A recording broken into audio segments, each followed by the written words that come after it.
Bonjour à toutes, heureuse de vous retrouver pour cette nouvelle semaine. Et cette semaine, on a encore des témoignages et des invités très intéressants. Et aujourd'hui, on a une histoire, vraiment une belle histoire de Jeanne qui a des enfants, qui a eu plusieurs enfants, dont sa dernière qui a 20 ans de différence. Et oui, quand même, un gros écart d'âge avec les autres enfants. Et vous savez, la famille, ça peut prendre différentes formes. Et c'est une belle histoire qu'on avait envie aujourd'hui de pouvoir écouter. Et puis en même temps, apprendre comment est-ce qu'on peut gérer ces différences d'âge. Alors quelquefois, c'est pas aussi énorme, mais il peut y avoir même des 10 ans, etc. Comment ça se passe au niveau de la connexion avec les enfants, au niveau de la dynamique familiale, même en tant que femme. Comment est-ce qu'on vit ces grossesses. Et peut-être que vous vous dites, mes enfants commencent à avoir une petite différence d'âge. C'est pas comme ça que je voyais ma famille. Puis vous pouvez vous poser des questions. Écoutez, on va écouter l'histoire de Jeanne qui va nous raconter comment elle l'a vécu. Et aujourd'hui, je suis avec Aurélie et Stéphanie. Bonjour les filles. Contente. Stéphanie. Écoute Stéphanie, si tu vas avoir une dernière grossesse, peut-être que ça va. Elle est belle. Difficile. Quel dur retour que tu fais pour moi. Je suis une mère comblée. Alors, deux beaux garçons, jeune adulte, 4 ans d'écart. Et puis, je serais très surprise de tomber enceinte. Quoique, Sarah, mais Écoutez, dans 9 mois, soyez là dans les émissions. On ne sait jamais, peut-être qu'on aura une nouvelle à annoncer. Je serais très étonnée.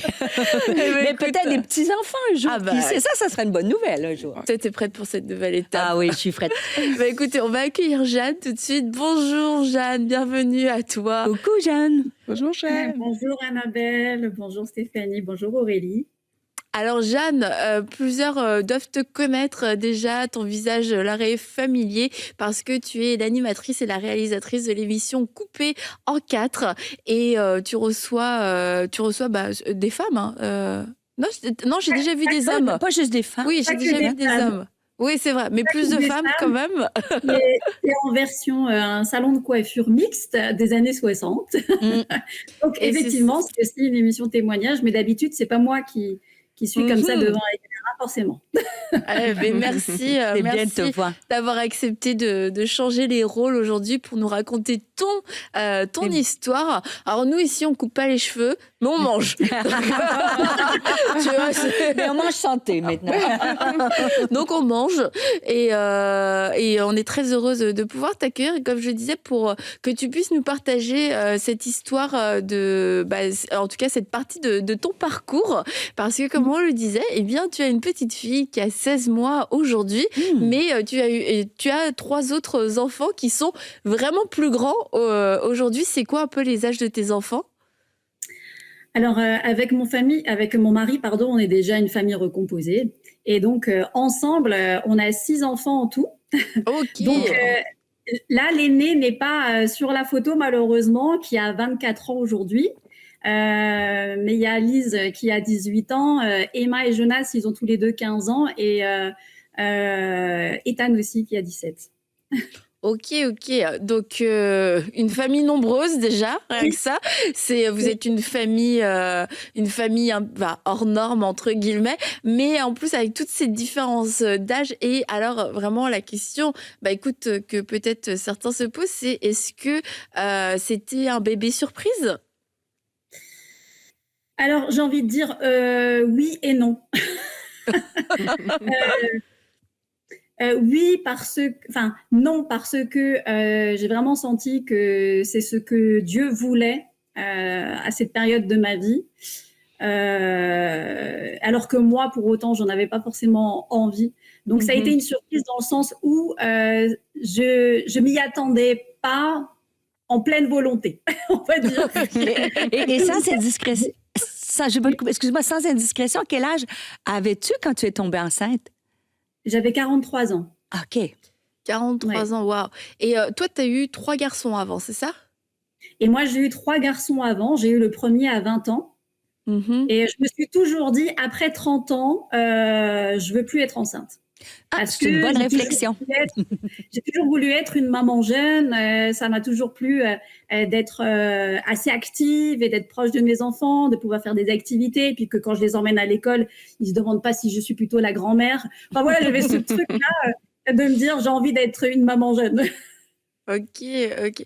Et du coup, c'était ta première fille, pour, non seulement, tu l'as eue beaucoup plus tard, mais en plus, c'était une fille. Est-ce que ça, c'était une surprise? C'était un désir que tu avais aussi dans ton cœur d'avoir une fille? Alors déjà, moi, je viens d'une famille nombreuse, hein, j'ai 6 frères. Je suis la seule fille. Donc, euh, donc j'ai toujours voulu effectivement avoir une petite fille dès le début, chose que je n'ai pas eue donc avec les 3 garçons. Et honnêtement, je vous avoue que j'avais vraiment fait le deuil de la petite fille. Ça a été vraiment un deuil pour moi. Mmh. Parce que je me suis dit, bon, bah maintenant, c'est fini. Voilà, je vais plus remettre le couvert, c'est plus possible. Et au final, bah, arrivé à mes 43 ans avec mon mari, quand j'avais un souci de contraception, j'ai vraiment senti, quand j'allais mettre ce fameux stérilet, que c'était une question de vie ou de mort et que je ne devais pas le mettre. Je ne devais pas poser ce moyen de contraception-là. Et en Mmh. fait, euh, Dieu m'avait clairement fait comprendre qu'il y a quelque chose qui allait arriver dans pas longtemps. Et moi, je vous avoue que j'avais beaucoup de mal à lâcher prise parce que pour moi, j'étais plutôt dans mon étape de vie où il fallait que je fasse attention à mon corps. J'avais passé la quarantaine, je pensais à la préménopause, ces choses-là où je me suis dit maintenant, il faut que je perde un peu de poids parce que j'avais déjà pris 5 kilos. Avec mon mari, on s'était un peu trop bien installés, on va dire. Et je me suis dit, bon, il faut que je fasse un peu attention parce que nos enfants, là, c'est des ados, ils sont très actifs. J'avais envie de faire des activités avec eux et je voulais pas m'empâter. Donc, j'étais absolument pas du tout dans cet état d'esprit de tomber enceinte et de nouveau m'occuper d'un bébé, quoi. Mmh mh, mmh. Et du coup, comment ça se passe, quand toi, tu l'apprends, en fait, que tu es enceinte? Alors, moi, ce qui s'est passé, c'est que vraiment, Dieu m'a demandé clairement de lâcher prise sur mon corps. Dieu m'a dit, il faut que tu mettes ça de côté maintenant parce qu'il y a autre chose qui t'attend. Et avec mon mari, on a prié tous les deux ensemble. Et pendant ce temps de prière, en fait, ce qui s'est passé, c'est que j'ai eu un temps, vraiment, je crois que c'est la première fois où j'ai autant prié en langue, en fait. Mmh. Et je me suis retrouvée à prier en langue comme ça pendant longtemps, vraiment. Et j'avais un seul mot qui revenait constamment, comme un nouveau mot dans le vocabulaire. Ça faisait très bizarre. Et à la fin de ma prière, j'ai dit, c'est fou, ce mot-là, et je l'avais jamais dit en priant, je sens que c'est quelque chose de nouveau. Je me demande si ça veut pas dire, vous savez, des fois quelque chose dans une autre langue. Et j'ai pris mon téléphone et je me suis dit, euh, et avant ça, en plus, on avait donc prié pour cette fameuse grossesse hein, avec mon mari. On s'est dit, est-ce qu'on va lâcher prise ou pas? Mon mari, lui, il était prêt, moi, pas trop. Et quand je suis allée voir ce nouveau mot, la description, c'était euh, prénom de petite fille rare. Oh waouh! Ouais. Et je suis tombée instantanément à genoux en pleurs en disant Seigneur, je lâche mon corps. Mmh Je mh. sais que tu veux me donner une petite fille. Je connais déjà son prénom. Elle s'appelle Oliana. Mmh. Et voilà. Et c'était comme ça et je savais que ça allait venir. Et j'ai lâché prise et effectivement, 2 mois après, j'ai appris que j'étais enceinte. Et quand le médecin il m'a dit, ben voilà, c'est une petite fille, j'ai dit oui, je sais déjà. Je savais que c'était Et une fille. Et est-ce voilà. que vous aviez, avec, ton mari partagé, un petit peu, bah, là où vous en étiez, ce que vous viviez avec, les autres enfants? Alors, avant cela, aux enfants, clairement, on leur avait dit que nous, on voulait plus d'autres enfants, quoi.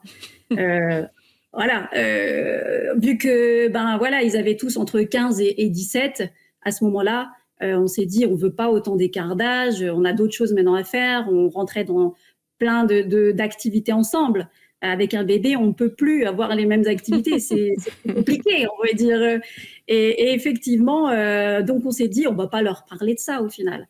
Mais quand j'ai su, enfin, on a su que j'étais enceinte et on savait très bien que c'était le plan de Dieu, on s'est dit avec mon mari, on va leur apprendre ça d'une manière un peu plus ludique. En fait, On leur a écrit une lettre à chacun et au dos de cette lettre, on leur a fait deviner une seule lettre de l'alphabet et chaque lettre correspondait à un mot. Et ensemble, quand les lettres, on les rassemblait ensemble, ça correspondait à un mot et le mot, c'était bébé. Et en fait, ils ont regardé, ils ont essayé de me dire, en fait, ça veut dire, t'as quoi? T'as B, toi E, toi B, toi E, hein? Bébé? Mais pour ah! Et après, ils m'ont regardé, ils m'ont dit, mais t'es enceinte?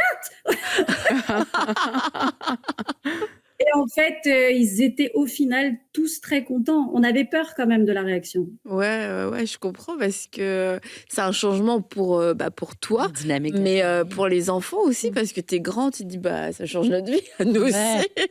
Est-ce que c'est nous qui allons devoir nous en occuper? Qu'est-ce que vous nous avez fait? Et le grand qui lui-même aurait eu l'âge finalement d'avoir un enfant, est-ce que ça a été différent, la réaction? Alors, il était très content aussi. Il était très content. Il m'a dit, maman, mais c'est ce que tu voulais? J'ai dit, oui.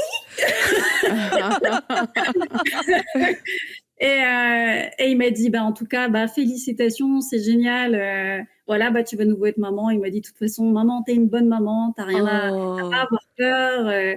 Tu vas très bien t'en sortir. Et c'est vrai que j'avoue que de temps en temps, j'avais quand même des peurs face à cette grossesse. Bébé. C'est ça ma question. Ouais. Quand tu as su à 43 ans, est-ce que c'était...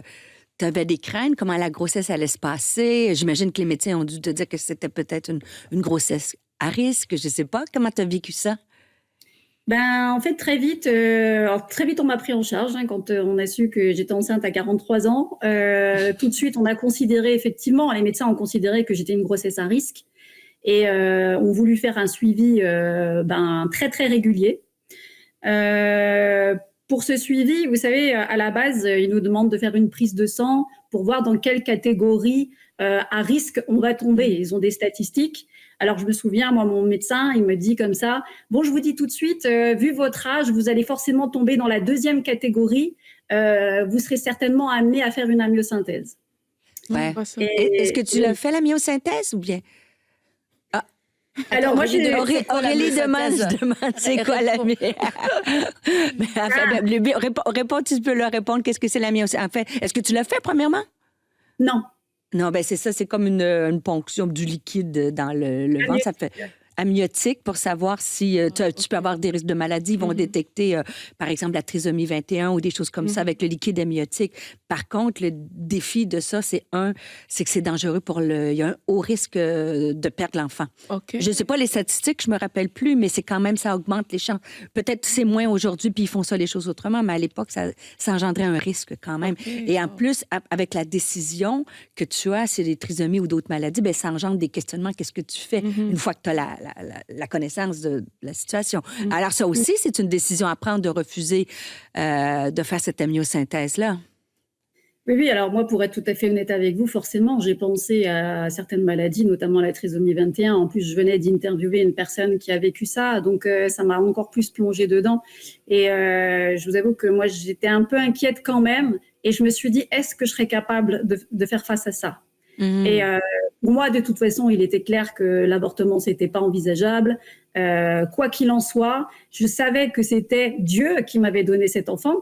Mais en même temps, après, je me suis dit, des fois, le fait d'avoir un enfant différent, c'est aussi un grand témoignage. Ben, c'est ça aussi. Et je me suis dit, Seigneur, est-ce que tu m'aurais choisi pour ça, pour vivre ça? Et je me suis vraiment mise devant Dieu en disant, Seigneur, je veux me préparer à toutes ces choses-là, toutes ces éventualités, en fait. Mais mon mari, lui, il était convaincu que ça n'arrivera pas. Lui, quand on est sorti de chez le médecin et qu'il m'avait donné la feuille pour faire la prise de sang, la partie qui parlait d'une quelconque maladie, il a déchiré et il a dit, moi, je dis qu'au nom de Jésus, cet enfant, il est en bonne santé, je le sais. Et t'as eu une belle grossesse au final? En fait, d'ailleurs, les résultats pour commencer de cette prise de sang, où le médecin m'a dit, de toute façon, vous allez tomber dans cette deuxième catégorie, ce qui était fou, c'est qu'au résultat de la prise de sang, j'avais une meilleure prise de sang que lorsque j'étais tombée enceinte à 20 ans. Ah, ok. Waouh. Oui.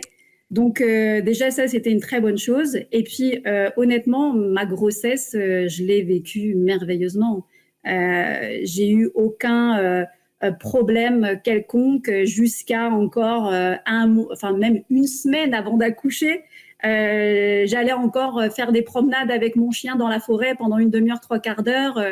Je marchais, je pouvais monter les escaliers sans souci. Ceci Enfin, dit, tu étais vraiment très belle enceinte. Ouais. On voit que tu étais... Non, mais c'est Ben c'est oui. vrai, regarde, Elle est on va rayonnante. voir. Tu étais vraiment très... Ouh! Franchement, Ah bon, ben peut-être que j'envisagerais un bébé. tu vois. La maman, Je rigole. T'es magnifique encore. Et est-ce que dans ton entourage ou de gens d'ailleurs que tu connais pas, est-ce que tu as pu avoir quelquefois des remarques ou des regards désobligeants où tu as pu sentir qu'il y avait comme une forme de jugement? Je dirais que j'ai pas trop ressenti de jugement parce que je pense en même temps, on arrive dans une société où les femmes quand même ont des enfants de plus en plus tard. Ouais, c'est vrai. Ouais, vraiment. Ça se fait beaucoup plus aujourd'hui. Oui. Le seul regard que j'ai eu qui m'a un petit peu pesé, malheureusement, c'était celui à ce moment-là de ma maman. Parce que ma maman, elle avait peur pour moi, en fait. Ouais. Elle avait peur que ça se passe mal. Et puis, elle me disait, mais tu te rends compte la différence d'âge entre le premier, le dernier. Tu pourras plus faire comme les choses comme avant. Et puis, tu vas de nouveau être bloqué avec un bébé. Et puis, ici, enfin, voilà, elle me sortait toutes les... Puis après, elle m'a dit, tu vas tomber enceinte. Et après, tu vas accoucher. Et puis ensuite, tu vas avoir la ménopause. C'était pas très encourageant sur le coup, mais je sais que voilà, elle avait peur surtout. Oui. Et quand vous vous promenez en famille, vous êtes, je sais pas, moi je me dis, je vous croise, je vous regarderai tous, j'aurais comme un... qui est qui dans la famille? Ouais, mais le fait que tu as l'air tellement jeune, je trouve. Ben, c'est ça qui Oui. embrouille. Oui, mais en fait, après avoir avec son visage, c'est tellement jeune que tu peux dire, ben oui, elle peut être maman d'un jeune enfant Mais c'est comme juste ça. que quand on vous voit tous, j'imagine, toi, ton mari, plus vos enfants, Ouais, plus là, c'est sûr, ça le complexifie la bébé, chose. c'est que ça doit être étonnant, en fait, et que les gens doivent quand même, quelquefois, se poser des questions. Mais qui est qui dans la famille, en fait? Oui. Ouais, mais pour la petite anecdote, quand on est parti en vacances, on s'est arrêté à une station essence. Et donc, on a une voiture quand même 7 places, du coup, hein, forcément. J'imagine. Déjà, on s'arrête, tout le monde sort de la voiture les uns après les autres. Les gens, ils nous regardent déjà comme ça. Et puis, au bout d'un moment, on était là en train de choisir voilà, des boissons, des sandwichs pour les enfants. Puis, je voyais les gens vraiment qui nous regardaient. Puis, moi, avec le bébé, qui regardait la grande, qui regardait la petite, ils se disaient, mais vous êtes combien encore? Ah, c'est clair. Et les gens, ouais, on remarque que le regard des gens est assez... Ils sont impressionnés, j'ai l'impression, ça leur fait bizarre de voir, comme si c'était plus très actuel d'avoir une famille aussi nombreuse, en fait. Et qu'est-ce qui s'est passé là, Annabelle a brûlé trop d'étapes. Mais qu'est-ce qui s'est Pardon. passé à la naissance? Oui, c'est À vrai. la naissance, quand la petite est arrivée, par rapport à toi, par rapport aux autres enfants, ton mari, qu'est-ce qui s'est passé en fait? Alors déjà, moi, je pensais honnêtement que j'allais pouvoir accoucher facilement, en me disant, moi, le troisième, j'ai accouché en 1 heure et demie. Oh. J'ai même pas eu le temps de faire mon anesthésie. Il arrivait trop vite et je me suis dit, la quatrième, c'est bon, je vais pas demander d'anesthésie, je vais y Pas aller de comme ça. péridurale, ouais. Ouais, sans péridurale, voilà. Et au final, je suis arrivée à l'hôpital. J'ai perdu les os le matin. J'ai pas accouché avant. Je suis arrivée à l'hôpital à 7h et j'ai accouché à 23h50. Oh. Oui, ça ressemble à moi, ça. C'était comme un premier alors- bébé. Mais c'est vrai. Alors, oui, en fait, l'infirmière, elle m'a dit, vous savez, quand vous avez un quatrième et qu'il y a autant de décalage d'âge entre le troisième et c'est le vrai. quatrième, c'est comme si c'était un premier. Ah ouais. Et du coup, comment tu as vécu l'accouchement? Tu t'es rappelé, ah, ça fait mal. Parce que tu Alors t'oublies. déjà, j'ai eu le temps de me rendre compte effectivement que ça faisait bien mal. Alors, Et tu as eu voulu le temps de tenir demander la péridurale? j'ai voulu tenir jusqu'au bout sans péridurale, mais j'y suis pas arrivée. À 20h30, depuis 7h le matin à 20h30, j'ai dit, j'en peux plus, donnez-moi la péridurale parce que je sens que là, je vais tout casser. C'est pas possible. J'ai un témoignage similaire.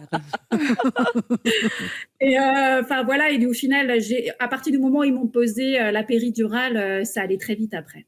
Donc, en 2 heures, j'ai accouché et c'était merveilleux, en fait. C'est drôle parce qu'à 40 ans, je trouve, par rapport à mes 20 ans, j'ai pas eu le même regard sur le fait de donner la vie. Ouais. J'ai compris aujourd'hui la préciosité, encore plus la préciosité de la vie, en fait. Est-ce que tu as pu allaiter? Oui. Tout fonctionnait super bien? Ah,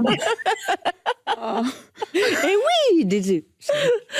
Alors, laisse-moi poser mes questions, là. C'est entre moi et elle. Alors, vous savez, moi, là, c'était beau parce que Dieu fait vraiment tellement bien les choses. Et l'infirmière, elle me disait, quand je disais que je voulais allaiter, elle me disait, vous savez, généralement, avec un 4e, la nature est bien faite parce que plus vous avez d'enfants et plus le lait que vous allez avoir va être consistant. Oh! Ah ouais. Ben, tu m'apprends quelque chose. Avec votre 4e, vous allez avoir encore un lait plus consistant, plus épais, plus nourrissant. C'est parce que les premiers sont déjà là et la nature sait, bon, pour l'infirmière, hein, la nature sait que vous allez être beaucoup plus occupé et que du coup, il faut que le bébé soit plus vite rassasié. Ah, tu m'apprends quelque chose. Je pensais qu'on allait avoir du lait en poudre à 40 ans et plus. Je fais des Pas du tout. Alors, je l'ai allaité jusqu'à 7 mois. Ouais, bravo. Et ça s'est très, très bien passé. Puis un postpartum. Excuse-moi, Aurélie, vas-y. Est-ce que tu as eu un postpartum aussi? Pareil ou pas? Peut-être tu n'en avais pas eu à tes premiers. Avec les hormones, tu vois, c'est pas la même situation hormonale à 43 que quand on est plus jeune. Donc, le postpartum, dans ça, toi, j'apprends au pied du maître. Enseigne-moi. Elle prend des informations. Oui, tu sais, au cas où, tu vois. Je sais jamais. Alors, pas du tout de postpartum. En fait, j'ai pas eu. En fait, je me rends compte que j'ai pas eu le temps de penser à ça parce que j'avais mes ados, j'avais mon mari. J'ai été quand même vraiment aidée. Ils m'ont vraiment soutenue. Quand je suis arrivée à la maison, il y avait des ballons partout. Bienvenue, Diana, maman. Mon mari qui avait préparé l'apéro. Toute la déco était faite. J'ai vraiment été accueillie chez moi comme une reine avec ce nouveau bébé, cette petite princesse qui était là. Tout le monde l'a vraiment bien accueillie. Et j'étais tellement heureuse de vivre ce que je vivais. Et en même temps, vous savez, en tant que famille recomposée, finalement, cette petite fille, elle fait comme un peu le lien entre chacun. Et c'est très symbolique au final. Je m'en suis pas rendu compte tout de suite, mais je m'en rends compte maintenant encore plus. Quand on la voit tous grandir, quand on se sent tous liés à elle, alors que de sang, on ne l'est pas forcément tous les uns avec les autres. Et c'est quelque chose de très fort et de très puissant au sein du foyer. Et comment sont ses frères et sœurs avec elle, justement, par rapport à ce lien-là? Alors, bizarrement, les aînés sont un petit peu plus, ont un petit peu plus peur parce qu'ils ont un caractère où ils ont peur de mal faire, en fait. Ils ont peur de la faire tomber, de pas... Enfin, voilà. Les plus jeunes, qui ont 15 ans tous les deux, sont beaucoup plus investis. Ils ont une complicité, ils jouent avec elle, ils s'en occupent. Non, mais le bonheur, quand même, quand on a des ados, il faut le dire, hein, c'est que du coup, on n'a pas besoin de nounou. Quand on veut sortir se faire un resto avec mon mari, et ben les ados, ils surveillent la petite. Ouais, mais tu sais, moi, j'avais rencontré une famille. Ils avaient eu un petit garçon. Il y avait moins de différence d'âge, mais il y avait quand même une bonne différence d'âge avec le reste de la fratrie. Et puis, la maman m'avait dit... Ah, mais tu sais, ça a été le plus facile. Ouais. Il s'élève tout seul, cet enfant, parce que il avait été tellement bien accueilli par la fratrie que les frères et sœurs participaient, gardaient, s'en occupaient, etc. Et elle me disait, en fait, ça a été l'enfant le plus facile à accueillir et puis était dans ses premières années parce que elle se sentait très aidée à cause des aînés qui étaient là. Est-ce que toi, tu as un petit peu ce sentiment aussi ? Oui, je me sens très entourée, je me sens aidée, je me sens soutenue. Et puis, j'ai toujours, quand je pose mes yeux sur elle, en fait, vous savez, à un moment donné, quand elle venait de naître, j'ai eu ce verset qui m'est venu à l'esprit qui dit « Avant que tu sois, je te connaissais déjà et je t'avais déjà appelé par ton nom. » Et dans ce que j'ai vécu, j'ai vraiment senti ça aussi, mais de manière très concrète vis-à-vis de cet enfant-là. Parce que c'est comme si on le sait, mais des fois, on a du mal à à le saisir pleinement dans l'esprit, en fait, ces choses-là. Et c'est vrai que non seulement il y a eu cette compréhension-là, qu'on a fait aussi comprendre aux autres enfants, qu'ils ont saisi aussi, du coup. Et du coup, ça fait que chacun se sent pleinement investi. Chacun, et c'était très important pour nous que chacun ait vraiment sa place. Et c'est pas parce que cette petite fille allait arriver que d'un coup on allait tout changer pour tout le monde, l'équilibre que chacun avait. Et la problématique qu'on a rencontrée justement mon mari et moi, c'est que quand on a choisi notre maison, eh ben on n'avait pas forcément prévu une chambre en plus. Ah oui. Donc jusqu'à ces 10 mois, elle était dans notre chambre et on a dû aménager une chambre au sous-sol. Maintenant, c'est mon mari et moi, on habite au sous-sol. OK. Et je ne veux pas être indiscrète, mais tu as dit que vous étiez une famille reconstituée. Est-ce que c'était le premier enfant que vous, cette petite fille-là, pardon, c'est le premier enfant que vous avez eu ensemble? Est-ce que la fratrie... Oui. Ah, ben c'est comme tu disais, c'est un trait d'union incroyable. C'est beau quand même. Ça vient sceller comme unir. C'est magnifique. Oui. Franchement, Alors, bravo. Mon mari, il a 2 filles. Et moi, j'ai encore les 2 garçons qui vivent encore avec nous. L'aîné, maintenant, lui, il est en Suisse. Mais c'est vrai que cette petite fille, elle est venue comme vraiment, effectivement, c'est faire ce trait d'union entre chacun, en fait. Mais même dans votre couple, ça doit être quelque chose aussi de dire qu'ensemble, c'est beau, franchement. Bravo. Bah oui, moi, je me souviens quand mon mari et moi, on regardait parfois, vous savez, des films, et puis mon mari, il voyait des femmes enceintes, puis il me regardait, il me disait, j'aurais quand même aimé te voir enceinte. Oh, c'est beau! C'est à cause de lui, tout ça, en fait. Tu étais tellement jolie enceinte que je le comprends. Et est-ce qu'au niveau de l'éducation, ta façon de faire, est-ce que tu vois une différence avec tes aînés? Alors, oui. Alors, bon, pour l'historique, enfin, c'était compliqué avec les garçons parce qu'ils n'avaient pas de papa présent. Donc, moi, j'ai vraiment dû jouer le rôle du papa et de la maman. OK. Et pendant des années. Et du coup, ça a été pas tout de suite évident pour moi de comprendre où était la place du papa réellement. Dans l'autorité, dans toutes ces choses-là, parce que j'avais tellement pris l'habitude de donner un cadre. En plus, c'était des garçons. À un moment donné, mon mari, il a dû m'arrêter et me dire, écoute, ça c'est mon rôle. Laisse ça de côté, t'as plus besoin, repose-toi sur moi. Arrête de vouloir tenir tout toute seule. T'es plus toute seule. Et c'est vrai que du coup, ça a quand même beaucoup changé la donne. Okay. Et ça t'a fait quoi de retourner dans la saison des couches, des réveils la nuit et tout? Puis j'imagine du coup, c'est encore plus, ça a dû être vraiment différent parce que s'il n'y avait pas de papa et que t'étais toute seule à assumer ce rôle à l'époque, à la fois, bon, on se dit retourner dans les couches, retourner dans les nuits, mais peut-être que finalement pour toi ça a été agréable. Je sais pas si c'est le bon mot, mais une agréable découverte.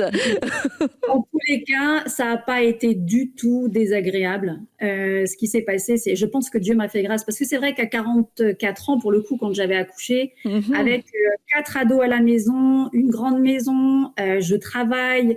Voilà, c'est vraiment beaucoup de choses à gérer. Au final, Dieu m'a fait grâce d'avoir une petite fille qui a commencé à passer ses nuits à 1 mois et demi. Voilà, donc elle faisait ses nuits, mais vraiment, c'est-à-dire de 22h30 à 6h du matin, elle dormait. Oui. Donc, ouais, ça aide. Ça ouais, aide pour le reste de la journée. Même aujourd'hui, là, elle dort à 20h, elle se réveille à 8h, quoi. Donc, elle fait vraiment des belles nuits. Et moi, ça me permet, quand je passe de bonnes nuits, c'est de faire de bonnes journées aussi. On te comprend toutes. Mais tu sais, on voit le défi quand ils sont jeunes, mais on est d'accord que le défi aussi augmente quand ils grandissent. Petits-enfants, petits problèmes, grands-enfants, plus grands problèmes. Est-ce que ça te fait peur? Oui. Est-ce que ça te fait peur de dire, est-ce que si tu fais le calcul d'âge, là, dans 10 ans ou dans 12 ans, tu vois, elle va être à l'adolescence, est-ce que toi, tu te dis, ouf, est-ce que dans 12 ans, je vais avoir autant cette énergie-là? Ou bien, je sais que Dieu donne la force, mais j'imagine c'est une question qu'on doit se poser. Tu sais, quand, au fur et à mesure qu'elle va vieillir, est-ce que moi, je vais avoir toute cette énergie-là que j'avais pour mes adolescents ou mes jeunes? Et je suis sûre que Dieu veut te donner, va te donner cette force. Mais est-ce que la question, tu te l'es posée? Ah bah bien sûr, hein. Bien sûr que je me la suis posée, d'autant plus que je me la suis posée déjà pour mes propres ados. Oui. D'autant plus que je me la suis clairement posée pour ma petite fille là, qui est toute petite, et je me dis effectivement, elle va avoir 15 ans, j'en aurai 59. Oui, bah du coup, je me suis très vite inscrite à la salle de sport. J'ai rééquilibré mon alimentation et je me suis dit, je vais me mettre bien comme il faut prendre. Et puis, vous savez, ce qui se passe avec le temps, on a quand même tendance à ne pas prendre assez soin de soi. Ouais. Mhm. Et j'ai beaucoup laissé ça de côté parce que je devais m'occuper beaucoup de tout le monde. Et pour moi, d'abord, le plus important, c'était que tout le monde aille bien. Et je me suis rendu compte que je prenais jamais assez le temps de me regarder, de me dire est-ce que moi je vais bien. Et ça m'a aussi appris ça au final. C'est de me rendre compte que si moi je vais bien, eh bien c'est toute la famille qui va bien. Et Sans tellement... parler d'être égoïste. Vas-y, continue. Elle a Non, fini. c'était Excuse-moi, je voulais pas te couper parce que où je te rejoins tellement, c'est que dans le fond, on peut être des fois se sentir plus vieux, plus fatigué à 40 ans qu'à 55 ans si on prend pas soin de nous, si on laisse tout le stress parce que la vie est faite de stress. Mais je pense que la beauté de vieillir, c'est qu'on prend conscience qu'il faut faire des choses pour rester en forme, pour rester jeune. Et des fois, on peut avoir plus la forme à 55, 59, 60 qu'on l'avait à 40 parce qu'on prenait pas soin de nous. Donc, je suis certaine que tu vas être dangereusement en forme dans ces années-là, puisque tu prends conscience de ça. Et c'est vrai qu'on peut être plus jeune et avoir l'impression d'être plus fatigué et des fois plus âgé, mais plein d'énergie, n'est-ce pas, les filles? Hein? Ouais, est-ce que justement, peut-être Jeanne, est-ce que tu aurais des conseils justement à donner à des personnes, à des femmes qui accouchent après la quarantaine? Parce que c'est un peu ce que tu as vécu. Tu as vécu des deux côtés. Donc, tu peux facilement te dire, OK, telle chose est peut-être mieux qu'une autre. Moi, ce qui me vient là tout de suite à l'esprit, c'est déjà, honnêtement, c'est de savoir apprécier le moment présent. De savoir s'arrêter et de pas se dire, de trop se projeter sur comment ça va se passer. C'est vraiment d'apprécier déjà cet accueil, de savoir qu'on est enceinte, de vivre la grossesse mois après mois avec plaisir, de pas se stresser parce que le stress, on le sait, c'est une source vraiment de maux du corps. Hein. Maladie, c'est le mal qui a dit tout ce qu'on dit, de la peur qui sort de notre bouche, et ben ça a tendance à avoir un effet sur notre corps. Et c'est vrai que moi, je pense que le conseil que j'ai vraiment envie de donner, c'est aimez-vous, aimez la saison, peu importe si vous êtes appelé à être enceinte à ce moment-là. Si vous l'êtes enceinte à ce moment-là, c'est que c'est aussi ce que Dieu a voulu et Dieu vous donne la possibilité de donner. C'est un cadeau. C'est un cadeau. Dieu nous dit les enfants sont une récompense. Et même si parfois, quand on passe pas les nuits, après, c'est un peu plus compliqué, vraiment, c'est un vrai cadeau. Et je pense qu'il faut vraiment savoir s'arrêter sur le moment présent. Profiter de ce moment-là, savoir qu'il est précieux parce que ça passe trop vite. Et aussi autre chose sur laquelle Dieu m'a interpellée, c'est cette phrase qui dit, quand Dieu il dit aime ton Dieu de toute ta force, de tout ton cœur, de toute ta pensée, aime ton prochain comme toi-même. Souvent on aime Dieu de toutes ses forces, on fait tout pour aimer notre prochain et on s'oublie soi-même. Exact. Et tu sais, je trouve ça trop beau dans ton histoire que Dieu a ajouté un enfant, puis on peut facilement le voir comme ça va être une charge, ça va être un fardeau. Puis au final, ça a été un moyen que Dieu a utilisé aussi pour que tu puisses apprendre à mieux t'aimer et à mieux prendre soin de toi. Puis tu sais, souvent quand il y a quelque chose qui s'ajoute, et même une bénédiction, une grâce, tu es dans notre société où tout va vite, c'est une occasion de plus pour ne pas prendre soin de soi. Et je trouve que c'est vraiment une belle leçon aussi que tu nous partages. Et une chose aussi que je voulais ajouter, c'est que, bon, tu vois, dans ton histoire, tu as une grossesse après 40 ans et du coup, c'est sûr, ça lève des questions, etc.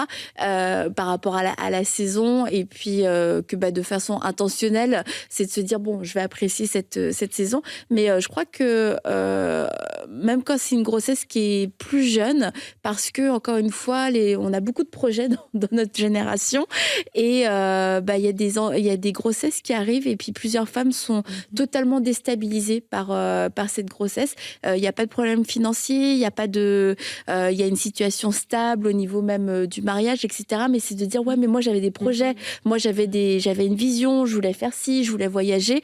Et ce que j'aime, ce que tu dis, c'est d'apprécier cette saison et de profiter de cette saison et de se rappeler, au final, les enfants sont une bénédiction. Et peut-être que dans notre agenda personnel à nous, cette grossesse, elle aurait peut-être dû être un peu plus tard, mais de se dire, de toute façon, voilà, je suis enceinte maintenant, alors autant en profiter et autant le vivre comme une grâce. Et puis de se dire, vite, oui, puis qu'on perd rien en fait. Je veux dire, c'est un cadeau que Dieu ajoute et on est quelquefois tellement concernés par nos propres projets que on voit la grossesse comme un ennemi, puis l'enfant finalement comme un ennemi de notre destinée. Or, les enfants font partie de notre destinée. Et moi, ce que je trouve aussi, je regardais quand je vous entendais parler, je me disais, pour nous, quand on a une famille, elle avait déjà une famille, peut-être ça peut être de dire à 43 ans, mais pour tous ces couples-là qui sont dans l'infertilité, je trouve que ça donne espoir de dire qu'à 40 ans, on peut espérer encore 42, 43, que Dieu peut donner des enfants en santé. Et moi, je trouve que ça donne espoir et la grâce, il y a une grâce qui va avec ça. Donc, d'encourager aussi les femmes qui attendent des enfants, même si elles prient, puis à 40 ans, mais Dieu peut le faire encore à 42 et le faire bien, avoir un enfant en santé. Donc, je pense que ça peut être une source d'encouragement aussi pour tous ces couples qui attendent, qui n'ont pas encore d'enfants. Et c'est très, très inspirant de te voir. Et Jeanne, j'ai une question pour toi. Oh! Oui. Attention, les questions, Annabelle, à 3 minutes de la fin, si j'étais toi, je serais un petit peu stressée là. Dis. Est-ce que tu en veux d'autres? Non. Comme Stéphanie. Non. C'est drôle, mon micro fait d'un coup. Non, t'en veux pas d'autres? Alors, Annabelle, moi, j'ai trouvé que c'était très, très, très juste ce que tu as dit par rapport justement au fait que quand il y a des enfants comme ça qui arrivent, et puis surtout à 40 ans, vous savez, généralement, on est vraiment dans cette période où il y a des projets. On n'est plus dans le truc de faire des enfants et tout ça. C'est vraiment les projets qui prennent place parce qu'il y a la maturité, il y a l'expérience, voilà. Donc, j'ai juste aussi envie de dire que les enfants ne nous arrêtent pas dans nos projets. Moi, ma fille, je suis quelqu'un de très créative, je fais plein de choses. Ma fille, elle ne m'a absolument pas arrêtée dans aucun de mes projets. Elle m'a même donné de l'inspiration. Donc, je me suis même sentie tellement inspirée par elle. Ça m'a tellement fait réfléchir sur moi-même. Ça m'a mis des choses en place dans ma vie. Ça m'a réalignée aussi dans mon rôle de maman et de femme vis-à-vis de mon mari et de mes garçons, que du coup, même dans tout ce que je crée, dans ma vision des choses, elle est tellement plus juste et du coup tellement plus inspirée, en fait. Ça donne quasiment envie, Stéphanie. Alors, Stéphanie. Et toi, Annabelle, agrandir ta famille. Avoir un garçon, ta fille. Écoute, si ça m'arrive, je viendrai témoigner à ma propre table. On attend. Ne priez pas pour ça, s'il vous plaît, les gens. Merci. Nous sommes des mamans comblées, Stéphanie et moi, d'ailleurs. Merci beaucoup, Jeanne, d'avoir partagé tout ça. Et je crois qu'il y a beaucoup de femmes qui peuvent se reconnaître, même si c'est pas exactement les mêmes situations, mais où il peut y avoir des dynamiques qui sont un peu différentes de notre copine qu'on peut voir ou de la dame à l'église, etc. Puis quelquefois, on se reconnaît pas trop. Puis on peut se sentir seul dans nos choix de vie. On peut se sentir seul dans la forme de notre famille. Alors, je crois que tu amènes beaucoup d'espoir, beaucoup de paix et de nous rappeler, les enfants, je le redis, redis, les enfants sont une bénédiction et c'est la bénédiction de l'Éternel qui enrichit, qui n'est suivie d'aucun chagrin. Et c'est vraiment une grâce en tant que femme que de pouvoir porter la vie et que de pouvoir élever des enfants. C'est sûr, c'est une grande responsabilité. Je suis d'accord, mais c'est une grâce. Et Stéphanie parlait des femmes qui vous êtes en attente d'une grossesse. Bien, on veut aussi pouvoir prier pour vous aujourd'hui. Et on va prier pour vous. Juste un instant. Seigneur, on prie que tu touches toutes ces femmes qui sont dans l'attente d'une grossesse. Ces femmes qui ont même dépassé la quarantaine. Et nous prions pour le miracle de la vie. Que tu puisses toucher ces entrailles. Merci parce que tu as créé le corps pour porter la vie. Tu as créé le corps afin que ces entrailles puissent porter la vie. Seigneur, nous te demandons d'accomplir ce miracle pour cette femme qui te prie depuis des années pour cet enfant. Merci parce que tu es le Dieu de la vie. Tu es le Dieu qui est capable de le faire. Tu es le Dieu, Seigneur, qui fait au-delà même de tout ce qu'on peut penser. Et nous prions pour des grossesses qui se passent bien et des bébés en bonne santé aussi. On te remercie parce que c'est toi qui le fais, Seigneur. Amen. Amen. Amen. Merci beaucoup, Jeanne, d'avoir été avec nous. Et puis, je rappelle donc que Jeanne, on peut te retrouver dans ton émission Coupée en 4, une émission de témoignages. Quelquefois, d'ailleurs, on partage même nos témoins. Et ils sont coupés en 2, ils ne sont pas coupés en 4. Mais... Félicitations pour ton beau travail et pour tout ce que tu fais aussi pour le royaume. Alors, on te dit à bientôt. Et puis, avec toute ta grande famille. Bye bye. Bye bye.